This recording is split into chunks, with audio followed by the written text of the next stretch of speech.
Good morning students. बेटा आज हम हमारा चैप्टर 2 स्टार्ट करेंगे। आपके चैप्टर 2 का नाम है linear equation in one variable. ठीक है बेटा, पहले हम इस लेसन को समझेंगे कि ये क्या कह रहा है आपको। लीनियर इक्वेशन क्या होती है, वन वेरिएबल क्या होता है। ठीक है, आप कॉन्स्टेंट्स और वेरिएबल्स पढ़ चुके हो बेटा, मालूम है सभी को कॉन्स्टेंट्स क्या होते हैं। ये लेसन्स पढ़ने से पहले हम सबको कांस्टेंट और वेरिएबल के बारे में पता होना जरूरी है। कांस्टेंट्स क्या होते हैं और वेरिएबल क्या होते हैं। बेटा ये लेसन हम 7th क्लास में सिंपल इक्वेशंस के नाम से पढ़ चुके हैं। ठीक है, लीनियर इक्वेशन को आपने सिंपल इक्वेशन के नाम से पढ़ा था 7th क्लास में, याद है आप लोगों को। तो आपके लिए पढ़ा था कांस्टेंट्स क्या होते हैं और वेरिएबल्स क्या होते हैं। कांस्टेंट्स वो होते हैं जिनकी वैल्यू फिक्स होती है। ऐसे चीजें जिनकी वैल्यू फिक्स्ड होती है, बदलती नहीं है, चेंजिंग नहीं होती, वो हर चीज कांस्टेंट कहलाती है। जो बदल ना रहा हो, जिसमें कोई बदलाव ना हो, वो हर चीज क्या कहलाती है, कांस्टेंट्स। तो हम इसके अंतर्गत बेटा नंबर्स को लेते हैं। क्या लेते हैं हम, numbers. Because numbers are never be changed. Numbers कभी भी चेंज नहीं होते, उनकी वैल्यूज चेंज नहीं होती। देखो इसमें आएंगे 1, 2, 3, -1, 0, 1/2, एवरी नंबर जितने भी हमने पढ़े अभी तक सारे नंबर्स इस कॉन्स्टेंट्स में आ जाएंगे। देखो 1 will be always equal to 1। 1 हमेशा 1 के बराबर होगा। कभी आपने देखा है 1 को -1 के इक्वल या 1 को 0 के इक्वल। आपके पास यदि एक चीज है, इसका मतलब एक है, कांस्टेंट बदलेगी नहीं, वो एक ही रहेगी, है ना। तो नंबर्स जो होते हैं उनकी वैल्यूज कभी भी चेंज नहीं होती, वो जितने हैं फिक्स हैं, इसलिए उन सभी को कांस्टेंट की कैटेगरी में रखा जाता है। आर यू अंडरस्टैंड इट बेटा, कांस्टेंट। अब आते हैं आपके वेरिएबल्स। वेरिएबल्स वो होते हैं जिनकी वैल्यूज वेरी होती रहती है। VARY, vary. वेरी मतलब चेंजिंग, वेरी मतलब जिनकी वैल्यूज वेरी होती है, मतलब changing values. They have changing values, इनकी वैल्यूज बदलती चली जाती है। Situation to situation, question to question इनकी वैल्यूज चेंज होती है। जिन भी चीजों की, वो हर चीज वेरिएबल के अंदर आती है। आई बात समझ में बेटा। जैसे हमने इसके अंतर्गत जनरली अल्फाबेट को लिया है, ऐसे हम वेरिएबल्स को x, y, z के रूप में लिख देते हैं, है ना।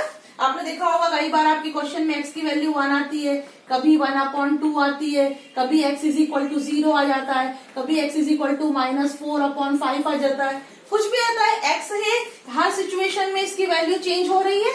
It means it is the variable. ठीक है, तो बेटा आपसे अगर कांस्टेंट और वेरिएबल पूछे तो आप आंसर में ये नहीं देते थे। बच्चे जनरली आंसर देते हैं कांस्टेंट नंबर्स, वेरिएबल अल्फाबेट्स। ऐसा नंबर्स को कांस्टेंट में रखा गया है। कांस्टेंट वो होते हैं जिनकी वैल्यू चेंज नहीं होती, और वेरिएबल्स जो होते हैं वो चेंजिंग वैल्यूज के होते हैं। सिचुएशन टू सिचुएशन उनकी वैल्यूज बदल जाती है। बेटा एग्जांपल देखिए तो मैं समझाती हूँ कांस्टेंट और वेरिएबल। जैसे आप कहीं एप्पल खरीदने गए हो, ठीक है, आपने एप्पल, आप पूछते हो रेट, एप्पल का रेट, तो वो आपको बोलता है 100 रुपीज।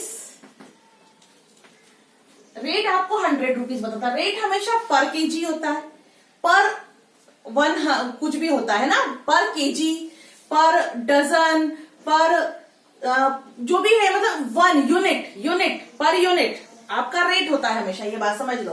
तो आपको वो बताता है रेट 100 रुपीज, है ना। उसने बताया 100 रुपीज रेट, मतलब 1 केजी एप्पल की कॉस्ट कितनी है, 100 रुपीज।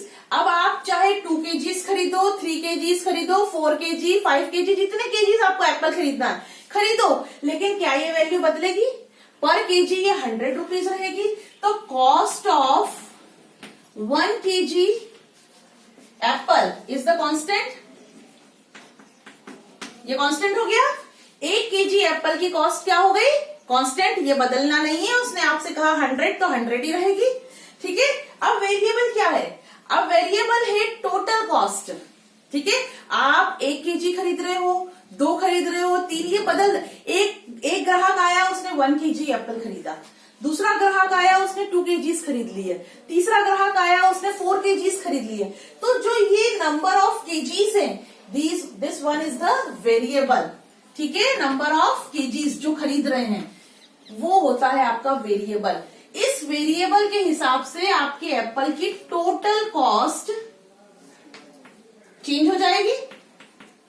पता है आपको कितना पे करना है? यदि आप 1 kg एप्पल खरीदते हो तो आपको सिर्फ 100 रुपीज पे करना है।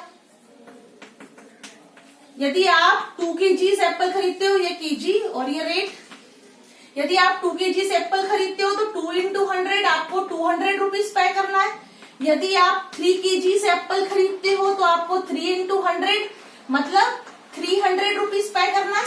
देखो आपको दिख रहा है, this one is the variable, ये बदल रहा है, और this one is the constant, ये हमेशा एक जैसा रहेगा। तो आप इसको अगर x कह दोगे कि नंबर ऑफ केजीज x है जो एप्पल खरीदना है, तो आपकी टोटल कॉस्ट हो जाएगी 100x रुपीज, ठीक है। अब ये 1 हुआ तो 100, 100 into 1 100, ये 2 हुआ तो 100 into 2 200, ये 3 हुआ तो 100 into 3 300। आई बात समझ में आपको? वेरिएबल और कांस्टेंट बेटा, इन वेरिएबल और कांस्टेंट को मिलाकर हमारी इक्वेशंस बनती हैं, ठीक है। उस इक्वेशन में हमेशा एक वेरिएबल होता है, वेरिएबल्स होते हैं, एक हो सकता है, 2 हो सकते हैं। हम यहाँ पर 1 वेरिएबल की ही बात कर रहे हैं। किसकी बात कर रहे हैं? 1 वेरिएबल, यानी हम ऐसी इक्वेशंस की बात करेंगे जिसमें एक वेरिएबल होगा, और इक्वेशन है तो इक्वलिटी का साइन भी जरूर होगा। देखो इक्वेशन क्या होती है?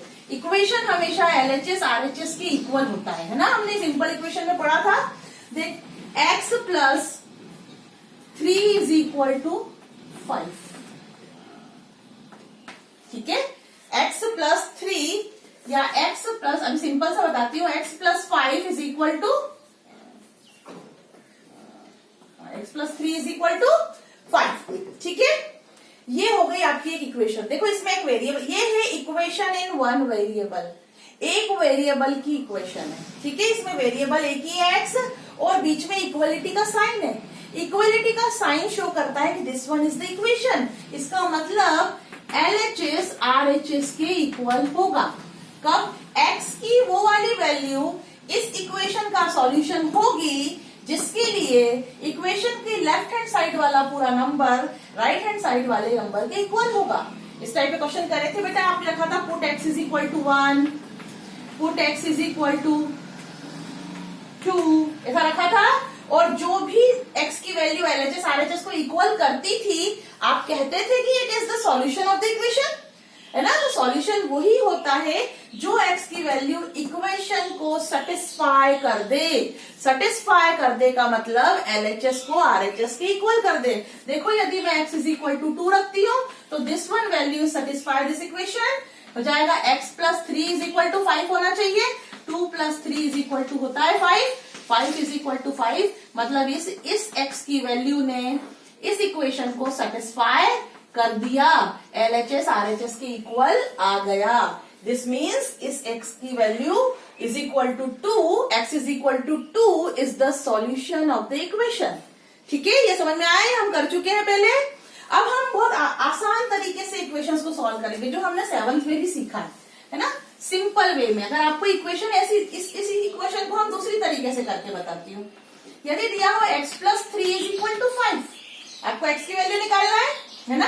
x को यही रख देंगे इक्वल टू, ये 5 यहाँ आया, ये प्लस 3 जब इज इक्वल टू के इधर जाएगा तो दिस वन इक्वल टू -3, ये -3 बन जाएगा। तो आप करोगे x is equal to 5 minus 3 which is equal to 2, आ गया आपका सॉल्यूशन, ठीक है। अब हम इस तरीके से इक्वेशन को सॉल्व करेंगे। वो तरीका भी समझ में आया? हमने 7th में पढ़ा था बेटा, हमने सेटिस्फाई करी थी इक्वेशंस को। आर यू अंडरस्टैंड इट बेटा? ठीक है ना। अब ये चीजें आपको समझ में आ गई, कांस्टेंट क्या होते हैं, वेरिएबल्स क्या होते हैं, इक्वेशंस क्या होती हैं। इक्वेशन में हमेशा इक्वलिटी का साइन होता है, ठीक है। उन्हें सॉल्व कैसे करते हैं, ये सब बातें आपकी समझ में आ गई। अब मैं नेक्स्ट वीडियो में आपको एक्सरसाइज 2.1 करवाऊंगी। Are you understand all those thing बेटा? ओके।